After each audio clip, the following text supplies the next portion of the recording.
A 14-year-old girl named Jamie Marie Daigle was attacked by a huge bull shark at Miramar Beach, Florida. The incident happened in front of her friend Felicia Venable, who miraculously managed to come out of the water unharmed and tell people the terrible story of what happened. Welcome to Beast Claw.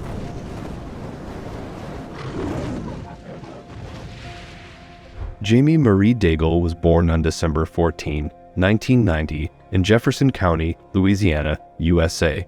She had loving parents and an older brother, Nicholas. From an early age, she was goal-oriented and friendly. She always tried to help others, thanks to which she had many friends. Jamie graduated with honors in the 8th grade from high school and was going to St. Joseph's Academy in Baton Rouge. It was a Catholic school for girls and was recognized as one of the most outstanding high schools for young women. Jamie always set aside her time and part of her summer vacation to organize the summer camp for children from her church.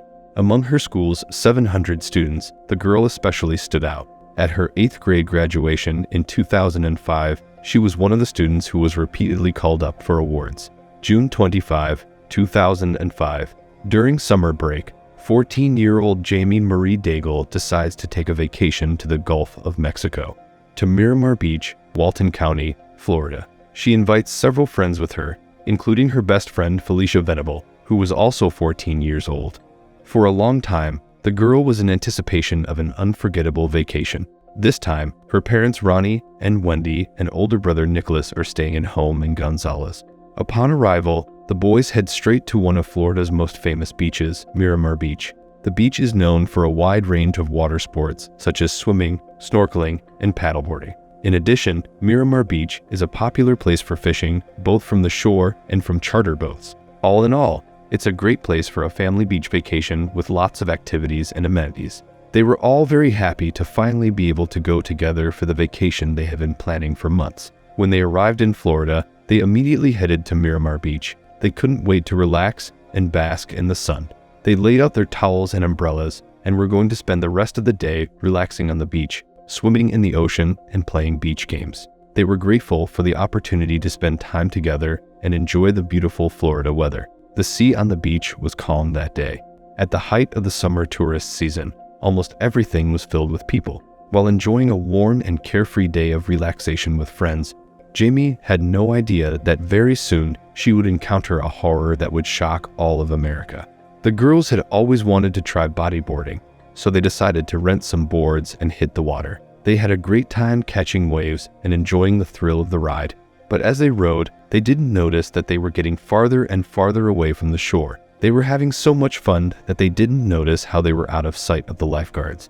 The sandbar separating the small beach area from the open bay is often crossed by boogie boarders, surfers, and personal jet skiers. But the 14-year-old girls were not professionals, so it could have had bad consequences. About 200 yards from shore, Jamie and Felicia were about to head back to the beach. But suddenly Felicia saw a strange shadow in the water and pointed it out to Jamie. They couldn't make out what it was and began to speculate. Suddenly, the shadow became clearer and it turned out to be a huge shark.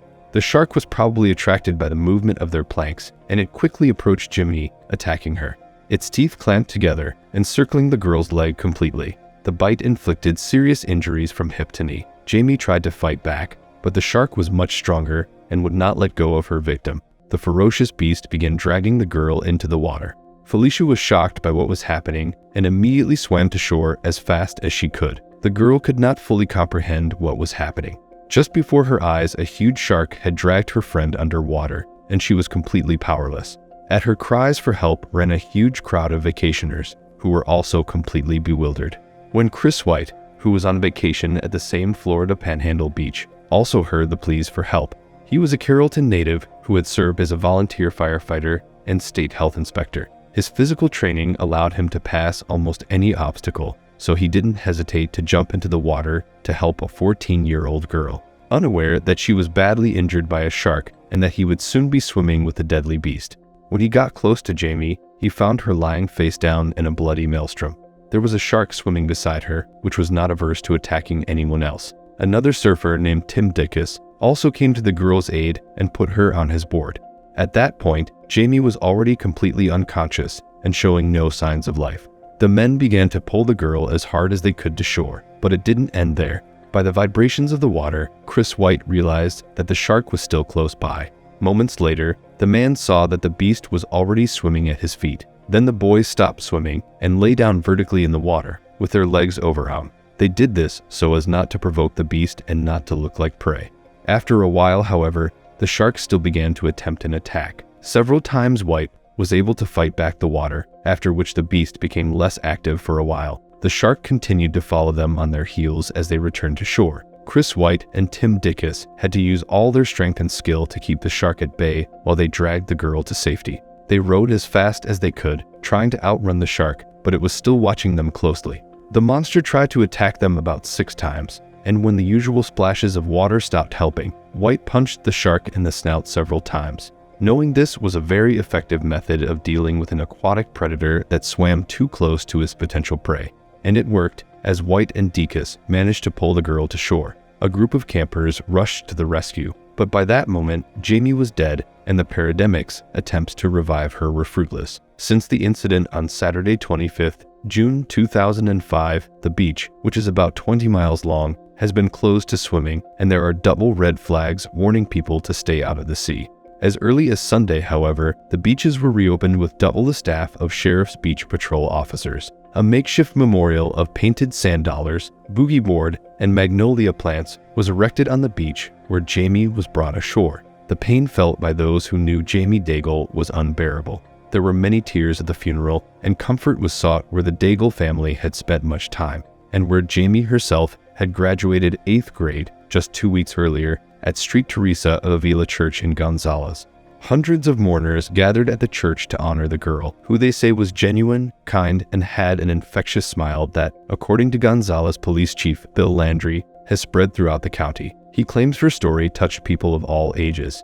Everyone was deeply affected by Jamie's death, and many people see this tragedy as a warning to prevent similar things from happening to their families. In Gonzales, just off Highway 30, is Hope Haven Cemetery, where Jamie is buried. Her parents, Ronnie and Wendy, and older brother, Nicholas, are trying to cope with the loss, but they will never forget her kindness to others and beaming smile. Bull sharks are considered one of the most dangerous shark species because of their aggressive behavior and tendency to swim in shallow waters near the shoreline. Caution is always advised when swimming in coastal areas, especially in areas known to be home to large numbers of bull sharks.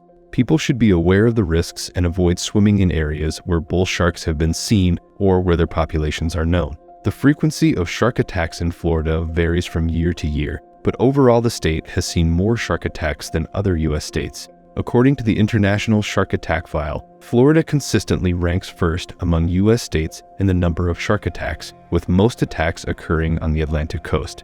It is also worth noting that the number of shark attacks in Florida has increased in recent years, but this may be due to the increasing number of people visiting Florida's beaches. What do you think of this story? Should Jamie have gone on such a vacation without his parents? Maybe they could have prevented this tragedy. It will be interesting to read your opinions in the comments. See you soon.